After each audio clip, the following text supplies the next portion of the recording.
Un déplacement controversé dans un calendrier controversé.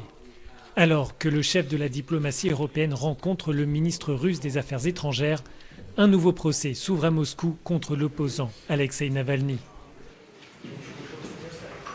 Pour certains analystes, le représentant européen n'a pas su faire preuve de la fermeté nécessaire. Nous voyons vraiment que l'Union européenne veut éviter la confrontation avec Moscou. Au tout début de la conférence de presse, Sergueï Lavrov a dit que les deux parties reconnaissaient que de nouvelles détériorations pouvaient entraîner des conséquences négatives imprévisibles. Et Moscou sait pertinemment que l'Union ne veut pas de nouvelles détériorations. Dès lors, le pouvoir russe sent qu'il a les mains libres pour agir comme il lui plaît et de différentes façons.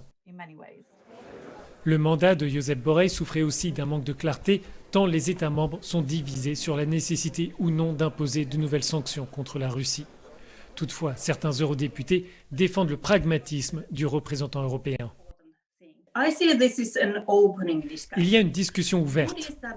Un bon point est que Josep Borrell a présenté clairement les positions européennes et il a condamné les actions russes. C'est très important. Mais le dialogue doit rester ouvert malgré la situation difficile.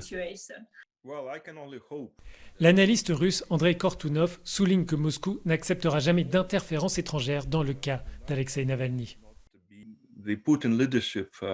Le pouvoir de Vladimir Poutine ne cède jamais sous la pression.